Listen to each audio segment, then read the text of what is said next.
Desk of Ladyada. Hi. Welcome to Desk of Ladyada. I just had a little bit of coffee, so I'm ready to zip through this Desk of Ladyada. I'm gonna have a little trouble sleeping, but who cares? That's future Ladyada's problem. Yeah. Okay, so this week on the Desk of Ladyada, we got a bunch of samples. So one thing that we had a request for. Here, okay. We got these cafe lights. These are really cool. So one of the things that happened when we moved to Brooklyn from Manhattan is we now have like an outdoor space. And I was like, oh, we should like put up like outdoor NeoPixels. And Erin, who's a resident mermaid, was like, oh, you should get RGB cafe lights. So, you know, historically these would have like little Edison bulbs or like little cute filament bulbs, but, you know, obviously we want to have full color, controllability, and, you know, not use as much energy. So these have a little hook on them, and they can, hold on, yeah, they have a little hook with a tab, so you can, like, if you string a wire or some cord, you hook them up, and then this can twist. And I don't, you know, I never like the word waterproof, but these are weatherproof, right? So they're not, you know, you can't dunk them underwater. And like, I think if there's a, you know, Hurricane Helene style, you might they might not survive. But they have, you know, rubber gasket, and these are plastic wrapped. And then the LEDs are on the inside. Maybe let's go to the overhead real fast, and we'll see if we can. It's hard to see them even without the microscope, but yeah, you can kind of see. So underneath. Try to focus now. Well, the problem is that the focus point is. I can try to focus here. I mean, the problem is that the lens is in the way. There's this plastic lens, but people can see it. So you can see that there's 3 LEDs. 1, 2, 3 RGB LEDs, and inside, which is probably on the back side, is a WS2811, so it's like NeoPixel compatible. And then there's this little kind of like Collamer lensing thing that, I mean, it's not great. I'll say it doesn't like diffuse the whole thing, but at least gets the light out, so it's more unidirectional. So maybe let me plug these in. So because they're just like NeoPixels, yeah, you can go back to me. Because they're just NeoPixels, they're pretty easy to use. You just have to, I have to always look up the colors though. Brown is 12 volts. Oh, and they use 12 volts because there's just 3 LEDs and they're in series. And because you need it to be nice and bright because it's got that like collimator thing. So you want to use 12 volt power and then 5 volt signal. So one of the things that's a little annoying is they do use the old classic WS2811s. And those are the oldest chips, and like I use them for the Flora NeoPixel chips, and those do require, like, they really want 5 volt power and signal. These will do 12 volt power, but they really want the signal to be, hold on, this is pin 6, and then I need, hold on, I need the alligator clip from here. I'm just clipping it on here. Okay, so I just have these running, you know, ye old classic NeoPixel color swirl. So let's go back to the overhead again, because then I can show. So they're not bad. I mean, like, first off, it's you know, it's light in here because we're indoors and the lights are on. But outside, you don't actually want it to be like blinding. It should be just like decorative. You do get like a nice lighting effect. It looks like there's, you know, the inside has this little you know, glowing edge-lit tube. And on the ends, they use this, again, you know, waterproof, don't like to use the word, weatherproof connector where you kind of plug in the 2 pieces. There's a little bit of an O-ring, and then you screw it on, and that will let you extend it. So you get 20 LED bulbs per strand, and then each strand plugs in. You can have as many as you want. One nice thing about 12 volts is that even if you have really long runs of a couple hundred feet, as long as it doesn't get to like below 9 volts by the end of the strand, you're good to go. So these are the WS2811s. So these work great, and that's wonderful. But then, you know, it's never enough for me. I'm never satisfied. So the next thing I asked the cafe light maker was, can you guys make me a version that has white LEDs? Because even though you can mix RGBW and get white, it's never quite as bright. It never looks quite correct. And I do like the look of the, you know, white LEDs, even like, you know, the warm white LEDs. I think it does make a difference. And so we stock in the shop RGBW LED strips. So we can go to the computer. I'll really quickly show off what the LEDs look like. And this is what they would look like normally, right? These NeoPixels that have the chip inside. There's the RGB, and then here is the white element. And you know, these, you solder them down. These are like SK6812s. They use a NeoPixel protocol, but the downside is they don't make, you can't have 3 of them in a row, like in series, and get 12 volts. Like, these are not designed for, you don't get like, there's no like megapixel that will give you much more light. These are designed for LED strips or like PCBs where they're all in a row. You know, like this. Like, this is a, you know, an LED strip that's RGB, and then it glows white, right? So, but 5 volts. And for these cafe lights, you really want 12 for the brightness, and also so you can have long wires, because you're going to have, you know, 6 inches or more between each cafe light. The voltage will start drooping. If you do 5 volts, you need 12. So the solution is you just use like a chip, right? Use a chip, and you have an RGBW LED, not a NeoPixel, but like just a plain 4 diode LED, much like the ones on those, but they're, you know, maybe you know, again, they have this they have the separate phosphor section. But then you look at the WS2811 datasheet, and you're like, oh shit, it only does RGB. They didn't think of RGBW. So there is no such thing as RGBW cafe lights that are with the WS2811 chip.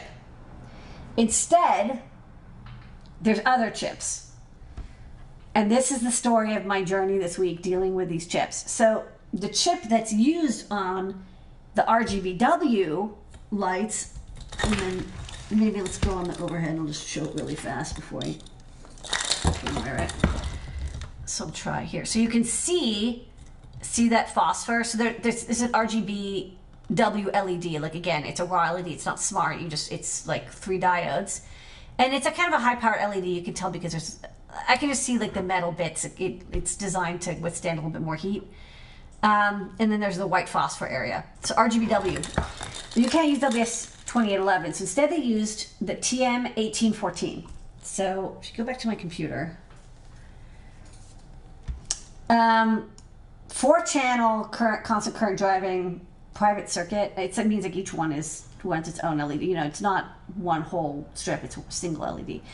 And this is designed for RGBW. It's 4-channel, and it comes in as an 8-pin chip, but it doesn't. It just has power, data in, data out, ground, and then on what was normally like the WS2811, there was a pin that would be used for selecting the clock rate. So I remember this, but nobody else does. NeoPixels used to run at 400 kilohertz. That was the original frequency that you would have to send that like pulse rate out. It was half the speed it used to be. But then basically nobody used half speed. Everyone kind of just like settled on 800 kilohertz. And so all the built-in RGB, NeoPixel, whatever, anything that's NeoPixel compatible, it's all 800 kilohertz. Like, nobody uses 400. But the chips still have that pin, because it's like they've just never made a version of the WS28 series that has, they have ones that are like double input or double output. They never made one with a 4th channel. But these people did. And so you're like, oh man, sweet. It's like, you know, you look at it and you're like 1 data pin, and you're like, how hard can this be? Oh, this looks just like NeoPixel signal, like, so cool. I'm just gonna plug it into NeoPixel data and I'm good to go. And the answer is it absolutely totally doesn't work at all, 100%, because they totally fucked it up. And whatever, that's cool. So one thing is, they made it so you have to send for the entire strip, you know, each LED has 8-bit RGBW, so you have like total of 32 bits of color data. But they have a separate 2-word beginning, like a prefix for the constant current values. So you can set, there's the PWMing, but there's also constant current for the entire LED strip, and you send that at the beginning, and so you can basically dim the whole thing up and down, or you can current limit it by setting the constant current rate. And that actually does matter sometimes, because you don't want these do seem to overheat a little bit more than the WS2811s. The second thing they did, which is like totally unclear until you look here, is it's inverted polarity. So it's high level, not low level, idle. So it's exactly the opposite of NeoPixel.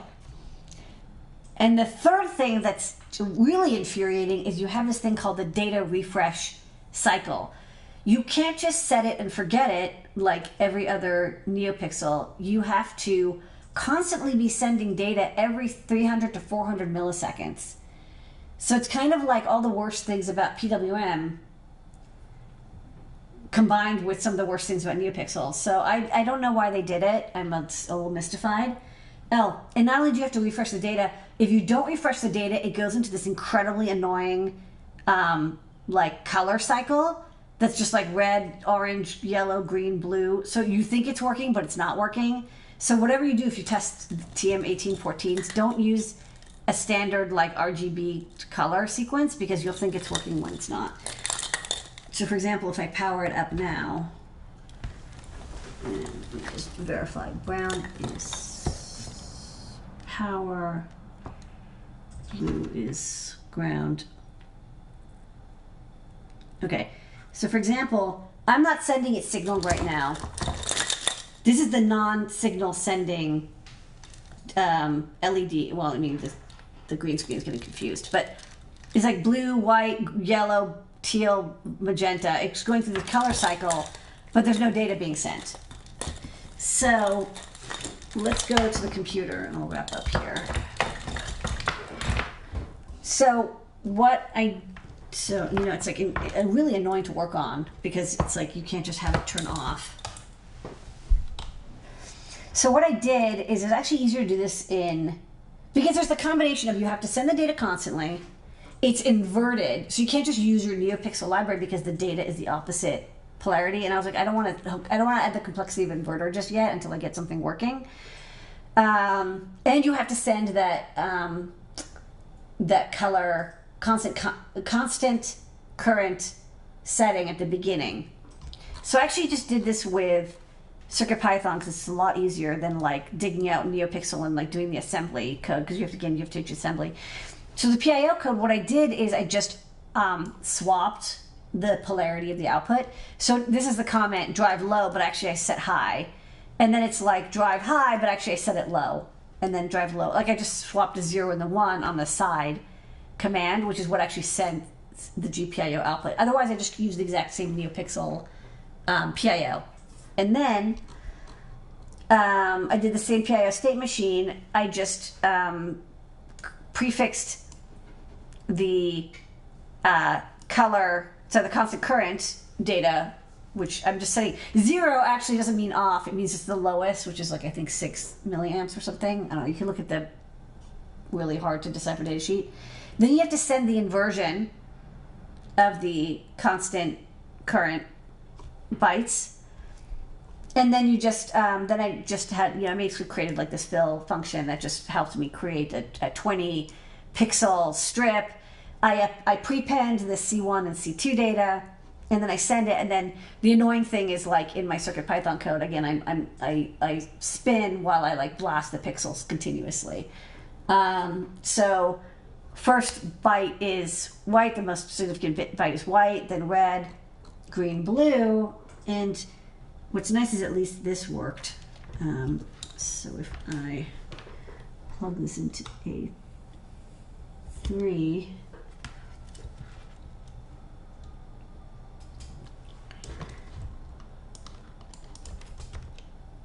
what did I? Oh, wrong kind of comment. Oh, and then I have to power it.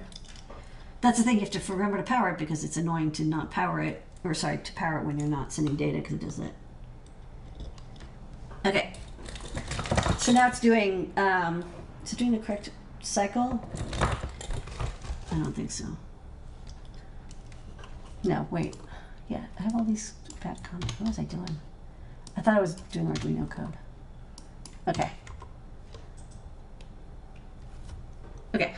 So now it's doing the red, green, blue, white. What I did is I made it run for a full second, because that way I know it's running my code and not like the fast flashing built-in code. So this is the lowest brightness, and then I can set it to the highest brightness, constant current, by setting this. And it is brighter, so that's good. So that worked. So the next step is to write like a second PIO. Yeah, no, you're just annoying. Okay, a second like PIO state machine cycle that will automatically transmit that data, so I don't have to do the like while the time, do this time monotonic thing where I'm constantly writing. I'd like it to be set it and forget it. In Arduino, I guess you'd use a timer to do this. But again, the thing that's annoying is having to do that invert part, because you can't then just use the assembly that everyone's using. You have to do just change all the bits from 0 to 1. So what I did is I designed a little board, because I was like, I was already annoyed by the WS2811, which requires 5-volt logic, especially if you're powering it from 12 volts. And so you can't just use 3-volt logic from your QT or ESP32. You have to level shift it up. And I was like, I've always been meaning to make a level shifter, and this is actually a good excuse for me to design this board, because I was like, I also want an inverted output, and I might as well just do both. So this is a little board this is my favorite little charge pump. So it'll give me from 3 volts input, 3 to 5 volts, it'll give me 5 volt out clean. And then this is the data and clock. Ignore these arrows, which are not direction. They're just that's where the port is. It's just for manufacturing. That goes into a logic buffer to shift the signal up from 3 to 5 volts. And then I also have one inverter that will give me the inverted data out. So this is clock at 5 volts. Let me get rid of this. Shift it over. Okay.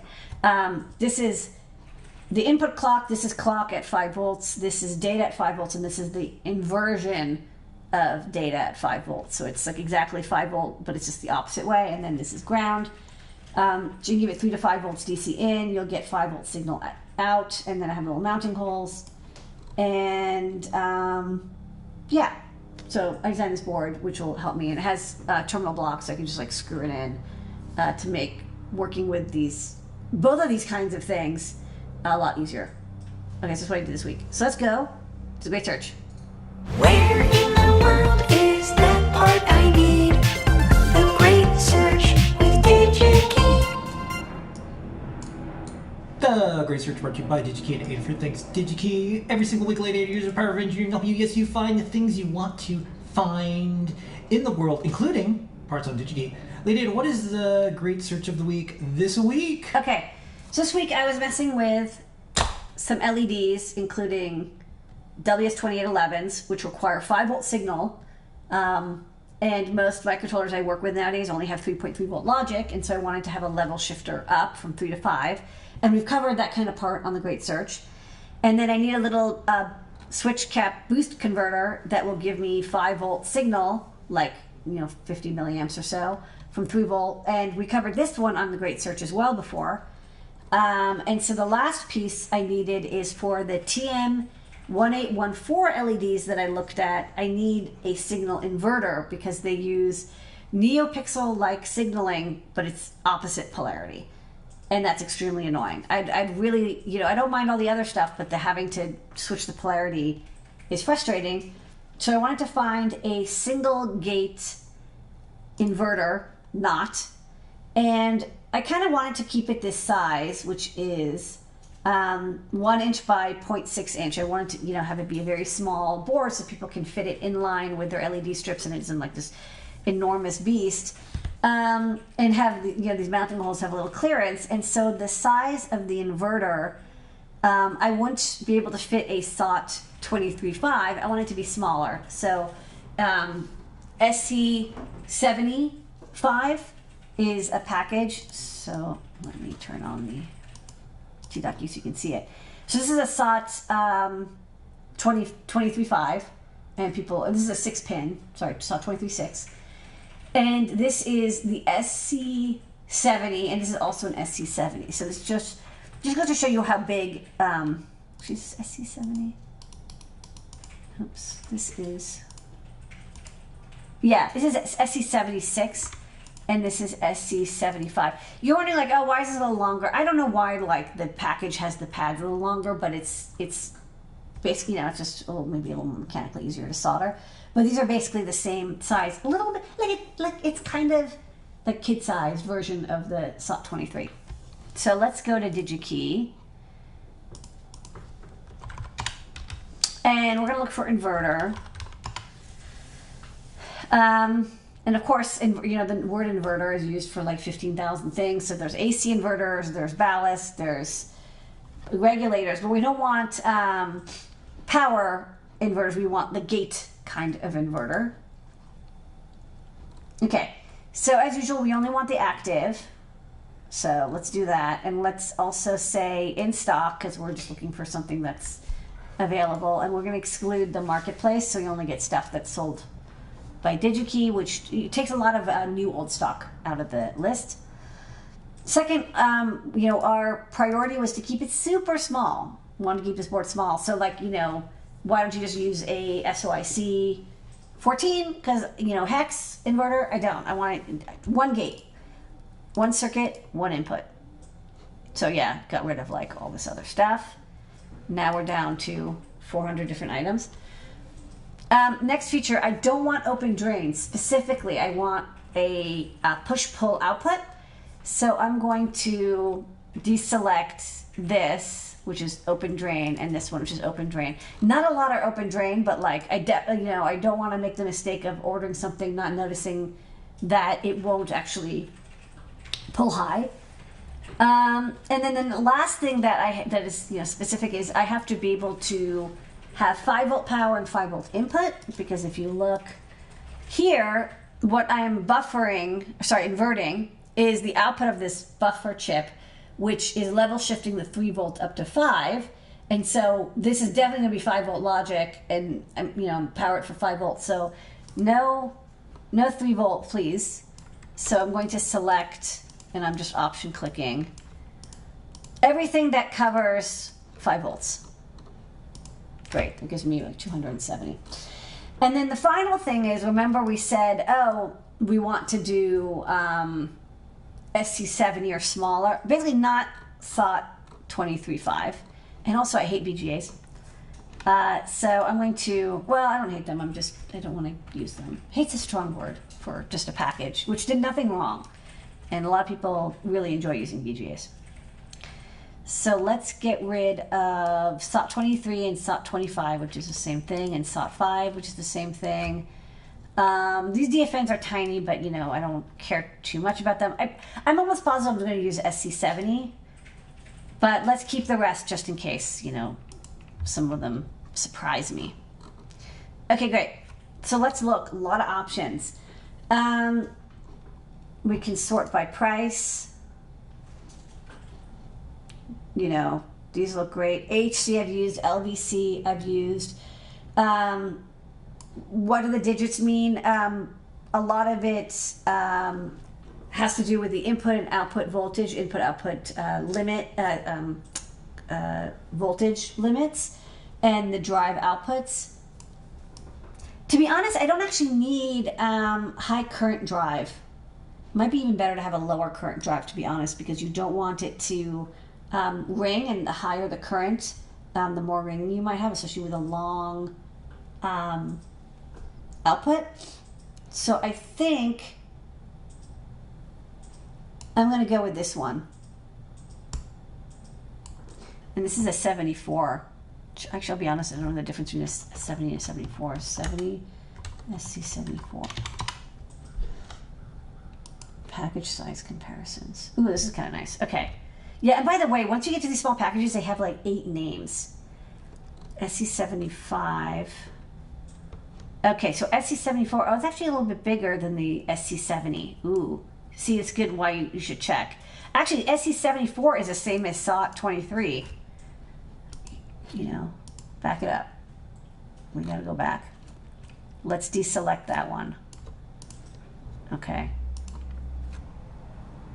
No. Okay, we're back. So now we have a couple of options. All of these are TSOP 5, and TSOP 5 I'm like 99% sure is the same as SC70. But you know, maybe we should just look for something that's specifically SC70. Yeah, this one looks good. Let's see, what's the current output? How about this one? I think this is the one. Okay, SC70, definitely the right one. Voltage supply looks good. Input level is totally fine. Output level high. Yeah, this is great because we're going to use 5 volt power. And then current drive is 8 milliamps. So this is my pick. The SNAHC 1G14. And that is the Great Search. Where in the world is that part I need? The Great Search with DigiKey.